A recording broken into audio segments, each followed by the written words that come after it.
Hello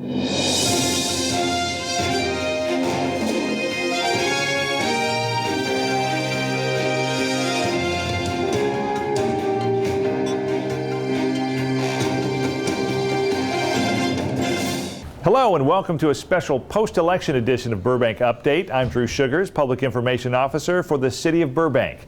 On February 26th, the City of Burbank held its primary nominating election for City Council, as well as the City Clerk, City Treasurer, and the Burbank Unified School District Board of Education. After the final votes were counted, Bob Frutos was the only candidate that night to be elected to one of the 3 available seats on City Council. I was extremely humbled by the confidence of the voters of our great city. I really expected I was going to go into the runoff just because it's unheard of for an outsider. Well, this is my second time running, but I still consider myself a first-time runner.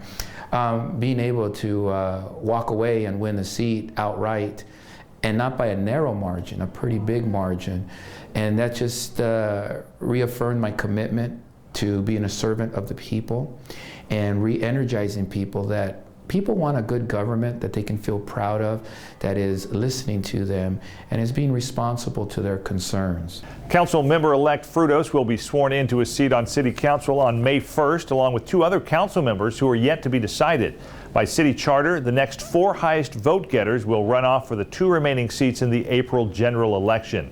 They will be David Gordon, Jess Telemontes, Dave Golonsky, and David Noss. Candidate Juan Guillen was eliminated election night.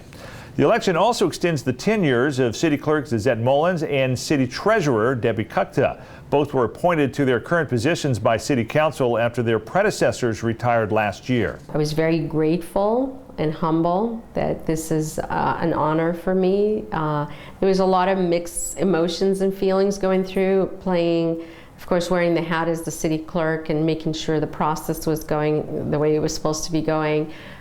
Without having a lot of control over it because I was a candidate as well. And then watching the results at the end, and of course I didn't celebrate until the last precinct came in, and then I was able to finally let go and say, wow, I did it, I won. And of course my family, you know, they were here supporting me and very excited for me. While Mullins will be busy overseeing April's general election, City Treasurer Kukta is also busy planning for the city's financial future. I'm doing all I can to monitor what's happening with our portfolio to just squeeze out that little extra yield. Safety, obviously, and liquidity are the absolute utmost importance in managing the portfolio.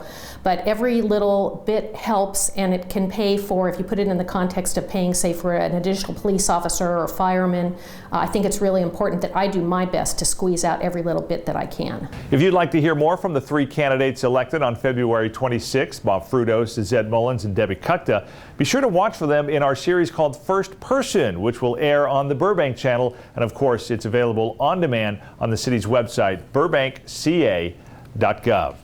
And looking at the Board of Education race, no one received more than 50% of the vote. So like the City Council race, 4 candidates will advance to the runoff for the 2 available seats.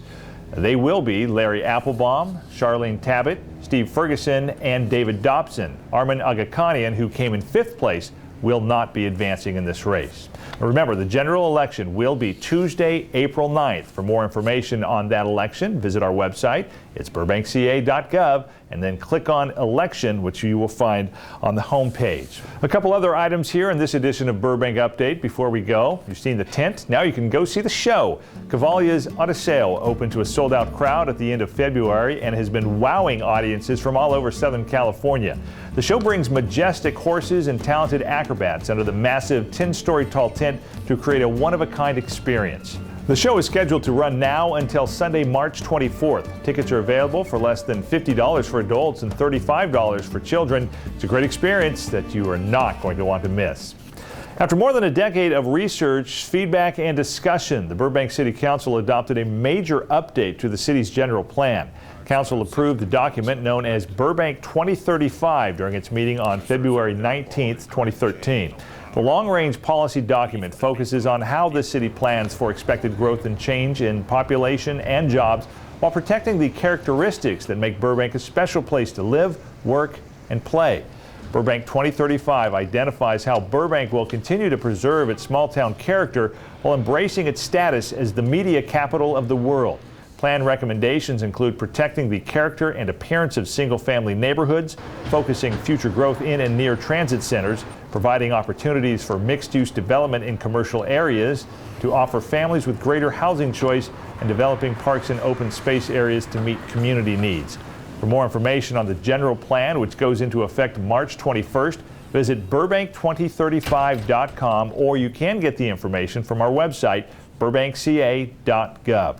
And finally, the City of Burbank is looking for your feedback. Surveys are now online for budget priorities and aquatics needs in the City of Burbank. These surveys are quick, only 10 questions, and are a great way to let us know what's important to you. You can access the surveys by visiting our website, burbankca.gov, and clicking on the banner for the survey you're interested in. Well, that's going to do it for this edition of Burbank Update. Thank you for watching. We'll see you next time.